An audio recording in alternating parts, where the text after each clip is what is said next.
आखिर कौन से थे सतयुग के तीन सबसे शक्तिशाली अवतार। पहले नंबर पर मौजूद सबसे शक्तिशाली अवतार को रोकने के लिए और उसका वध करने के लिए स्वयं भगवान शिव को भी दुनिया का सबसे भयंकर अवतार लेना पड़ा था। नमस्कार दोस्तों, आपका हमारे YouTube चैनल पर स्वागत है। आप देख रहे हैं अविनाशी प्रभु। सतयुग का इतिहास 17 लाख साल पुराना बताया जाता है। ऐसी मान्यता है कि सतयुग में पाप बहुत निचले स्तर पर था, या फिर यूं कहे कि ना के बराबर था। इसे सच्चाई, तपस्या, अनुष्ठान और दान का युग भी कहा जाता है। कहते हैं कि इस युग में लोगों की आयु बेहद लंबी होती थी और उनका कद बेहद विशालकाय। यहाँ देवताओं के साथ साथ राक्षस भी रहते थे। लेकिन सतयुग में ही कुछ ऐसे खास शक्तिशाली अवतार लिए गए जो बेहद ही शक्तिशाली थे। कहते हैं कि इसी युग से अवतारों का सिलसिला शुरू हो चुका था। लेकिन सतयुग में ऐसे कौन थे तीन शक्तिशाली अवतार, चलिए जानते हैं इस वीडियो में। नंबर 3, हयग्रीव अवतार। दरअसल पौराणिक मान्यताओं के अनुसार एक बार हयग्रीव नामक राक्षस बेहद ही शक्तिशाली था और उसने ब्रह्मा जी के वेदों का हरण कर लिया था। वेदों का हरण हो जाने से ब्रह्मा जी बेहद परेशान और दुखी हुए। ऐसे में वो भगवान विष्णु के पास पहुँचे। कहते हैं कि इसमें भी भगवान विष्णु की ही माया थी। वो युद्ध से लौटे थे और थक कर सो रहे थे। उन्होंने अपने धनुष की प्रतिंचा चढ़ाकर उसे धरती पर टिकाया हुआ था और बाण की नोक पर अपना सिर रखकर योग निद्रा में सो गए थे। फिर हुआ यूं कि दूसरी ओर हयग्रीव नामक असुर महामाया का भयंकर तप कर रहा था। भगवती ने उसे दर्शन दिए और कहा कि कोई भी वरदान मांगो। तो उसने अमरता का वरदान मांगा। तो माता ने कहा कि इस संसार में जिसका जन्म हुआ है उसे मरना ही होगा, ये तो विधि का विधान है, तुम कुछ और दूसरा वर मांगो। अब उसने कहा कि मैं ये अभिलाषा रखता हूँ कि मेरी मृत्यु हयग्रीव के हाथों ही हो। माता ने कहा कि ऐसा ही होगा और ये कह के माता अंतर्ध्यान हो गई। हयग्रीव को लगा कि अब मेरी मृत्यु तो मेरे ही हाथों होगी, अब मैं अजर अमर हो चुका हूँ। लेकिन उसी समय सभी देवी देवता भगवान विष्णु के पास पहुँचे ताकि वो इस समस्या का समाधान निकाल सके। लेकिन विष्णु जी तो योग निद्रा में थे और उनके धनुष की प्रतिंचा चढ़ी हुई थी। ब्रह्मा जी ने उनको जगाने के लिए वक्री नामक एक कीड़ा उत्पन्न की, जिसने वह प्रतिंचा काट दी। इससे भयंकर टंकार हुआ और भगवान विष्णु का मस्तक कटकर अदृश्य हो गया। ये देखकर सभी देवता अचंभित हो गए थे। उन्होंने एक घोड़े का मस्तक उतारकर भगवान के धड़ से जोड़ दिया। भगवती की माया से ही उस क्षण भगवान विष्णु का हयग्रीव अवतार उत्पन्न हो गया। फिर भगवान अपने इसी अवतार से हयग्रीव नामक असुर से युद्ध करने के लिए पहुंच गए।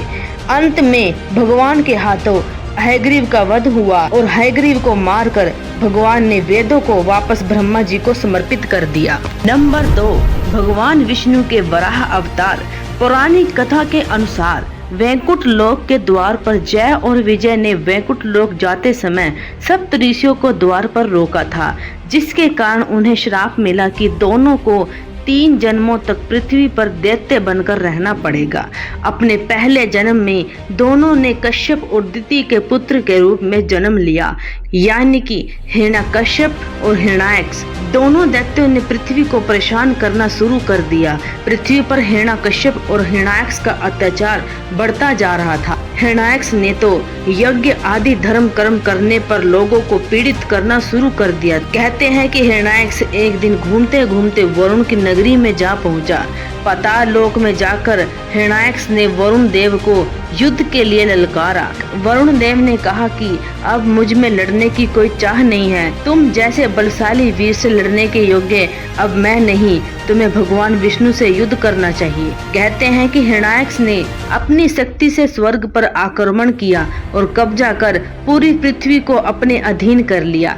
हिरण्याक्ष ने जब पृथ्वी को ले जाकर समुद्र में छिपा दिया, तब देवताओं ने ब्रह्मा जी और विष्णु जी से हिरण्याक्ष से मुक्ति दिलाने की प्रार्थना की। ऐसे में ब्रह्मा ने भगवान विष्णु का ध्यान करते हुए नासिका से यानी नाक से वराह नारायण को जन्म दिया। सबके आग्रह पर भगवान वराह ने धरती यानी कि पृथ्वी की तलाश करनी शुरू कर दी और पृथ्वी का पता लगा लिया और समुद्र के अंदर जाकर अपने दांतों पर पृथ्वी को रखकर समुद्र से बाहर ले आए। जब हिरण्याक्ष दैत्य ने ये देखा, उसने भगवान विष्णु के वराह को युद्ध के लिए ललकारा, जिस पर भगवान वराह और हिरण्याक्ष के बीच एक भीषण युद्ध हुआ। युद्ध बेहद लंबे समय तक चलता रहा, लेकिन अंत में भगवान वराह ने हिरण्याक्ष का वध कर दिया और उसके बाद भगवान वराह ने जल को स्तंभित कर उस पर पृथ्वी को स्थापित कर दिया। इसके पश्चात वराह भगवान अंतर्ध्यान हो गए और इसी के कई सालों बाद जन्म हुआ सबसे शक्तिशाली अवतार का। नंबर 1, नरसिंह अवतार। भगवान विष्णु का सबसे शक्तिशाली अवतार नरसिंह अवतार है। कहते हैं कि अपने भाई हिरण्याक्ष की मृत्यु के बाद हिरण्यकश्यप बहुत ज्यादा दुखी हो गया और उसने अपने भाई का प्रतिशोध लेने के लिए अजय होने का संकल्प लिया। कई वर्षों तक उसने कठोर तपस्या की। उसकी तपस्या से प्रसन्न होकर ब्रह्मा जी ने उसे अजय होने का वरदान दिया। वरदान प्राप्त करके उसने स्वर्ग पर अधिकार कर लिया और संपूर्ण लोकों पर आधिपत्य जमा लिया।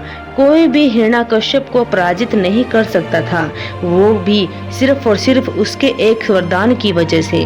उसने वरदान मांगा, देवता, असुर, गंधर्व, मनुष्य, नगादि आदि मुझे मारने में असमर्थ हो। हे लोकपिता ब्रह्मा, ऋषिगण क्रोध में आकर मुझे श्राप न दे सके, भले ही उनकी तपस्या इस प्रकार का श्राप देने में सक्षम बनाती हो। यही वो वरदान है जिसकी मैं कामना करता हूँ। ना मुझे कोई घर में मार सके, ना कोई घर के बाहर, न अस्त्र से, न शस्त्र से, न दिन में, न रात में, ना मनुष्य से मैं मरूं और ना ही पशुओं के हाथ, न आकाश में और ना पृथ्वी में। यही वो सबसे खास वरदान था जो हिरण्यकश्यप ने स्वयं भगवान ब्रह्मा से मांगा था, जो उसे प्राप्त भी हुआ और जिसके बाद उसने सभी विष्णु भक्तों पर अत्याचार करना शुरू कर दिया।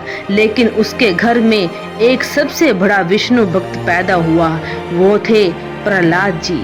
प्रहलाद जी हमेशा भगवान विष्णु यानी श्री हरि का जाप करते रहते थे, जिससे हिरण्यकश्यप उसकी भक्ति से भयभीत हो गए। उन्होंने उन्हें कई बार मृत्यु लोक पहुंचाने का प्रयास किया। अपनी बहन होलिका के साथ भी उसने जलाने का प्रयत्न किया, लेकिन फिर भी भगवान की दया दृष्टि से प्रहलाद को कुछ नहीं हो पाया। लेकिन एक दिन खुद प्रहलाद की रक्षा करने के लिए भगवान विष्णु को नरसिंह अवतार लेना पड़ा। कहते हैं कि उन्होंने राज्य के खंबे से प्रकट होकर दहलीज पर बैठकर हिरण्यकश्यप को अपनी जांघ में रखकर अपने नाखूनों से बीच से ही फाड़ डाला। कहते हैं कि वो इतने क्रोधित स्वभाव के थे कि वध करने के बाद भी उनका क्रोध शांत नहीं हुआ। वो इतने क्रोध में थे कि अगर वो ऐसे ही रहते तो संपूर्ण पृथ्वी का भी विनाश हो सकता था, प्रत्येक प्राणी का संहार हो सकता था। यहाँ तक कि उनके सबसे बड़े भक्त प्रहलाद जी भी उनके क्रोध को शांत नहीं कर पा रहे थे, क्योंकि भगवान नरसिंह का क्रोध सारी सीमाओं को पार कर गया था। इसके बाद उनके क्रोध को शांत करने के लिए भगवान शंकर को खुद दुनिया का सबसे विकराल और शक्तिशाली अवतार लेना पड़ा, जो था सर्प अवतार। कहते हैं कि भगवान शिव के इस सर्प अवतार ने ही खुद भगवान नरसिंह अवतार का क्रोध शांत किया था और इसके बाद भगवान नरसिंह भगवान विष्णु में विलीन हो गए और भगवान सर्प भगवान शिव में।